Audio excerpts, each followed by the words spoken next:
But in the meantime, things are getting even more interesting because Keith Kellogg, who, let's say, has no right to be frivolous, speculative, imaginative, or even biased to any extent, reported that any attempts by Trump to initiate discussions about the status of the occupied territories of Ukraine were ignored by Moscow. He gives a rather detailed interview there about how Washington, Trump, and he himself all tried to initiate some kind of constructive discussion with the Kremlin, but instead, as the senator reports, Trump saw a level of stupidity that upset everyone very much, Kellogg stated.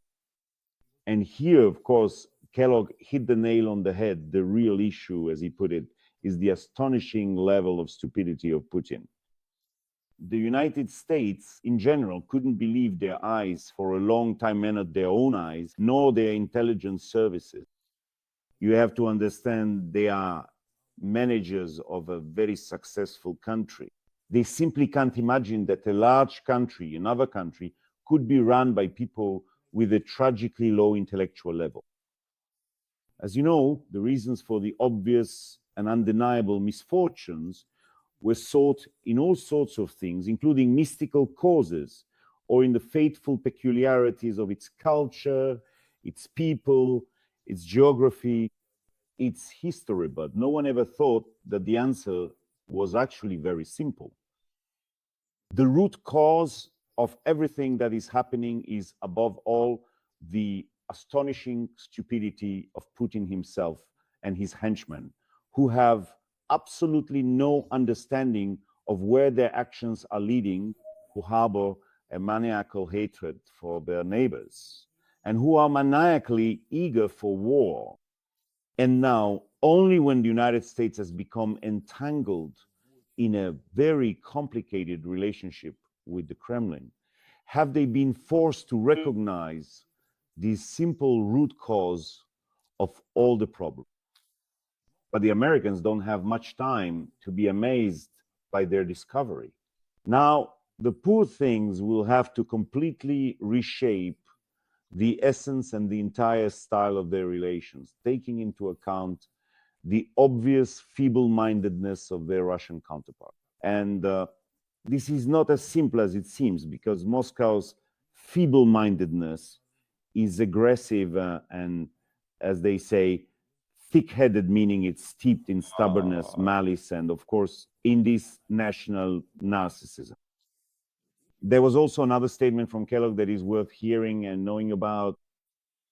Kellogg stated that the United States of America is ready to discuss with the Russian Federation the issue of not expanding NATO.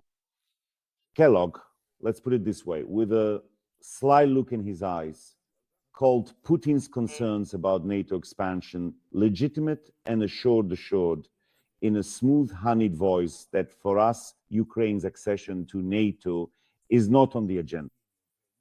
So we can see that Kellogg is certainly cunning. He knows the situation, he knows the rules of the game, and he knows how to talk to Russia like a difficult patient. In general, the history of psychiatry knows quite a few remarkable professors masters who could calm down any Napoleons who were agitated in their wards by the cunning advances of the English. The professors would say, now guys, just wait. The English have their little drums, but they lose their rhythm right away, fall down, break their legs, everything will be just fine. And generally, the patients would calm down. And the Kremlin, unfortunately, is pathologically stupid. Boswell, the reason for its idiocy is a separate discussion. Not now, there are too many topics and too little time. What's important is that Putin has once again exposed Russia's main phobia. That phobia is NATO. Being a walking embodiment of all Russian fears, all Russian delusions, Putin truly, really is afraid of NATO. Hysterically, frantically.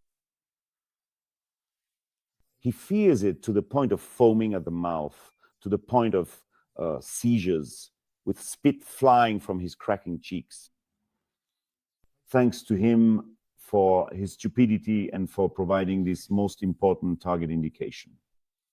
And the only conclusion that can be drawn from all this is Ukraine's accession to NATO is absolutely essential and of utmost importance. Ukraine will only gain the real world true freedom within the North Atlantic Alliance.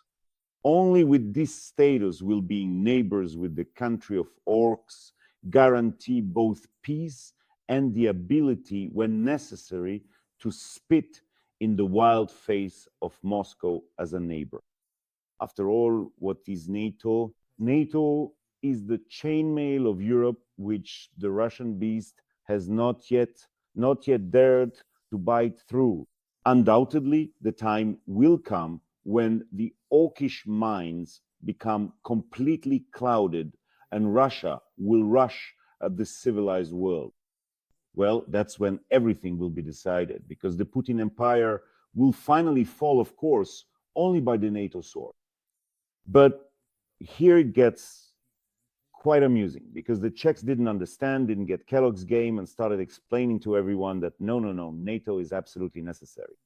NATO is not a threat, but a guarantee of peace. And it seems that the very intelligent Jan Lipavsky also fell for this provocation and came out with a statement saying that no, Kellogg is wrong. We must not forget about NATO.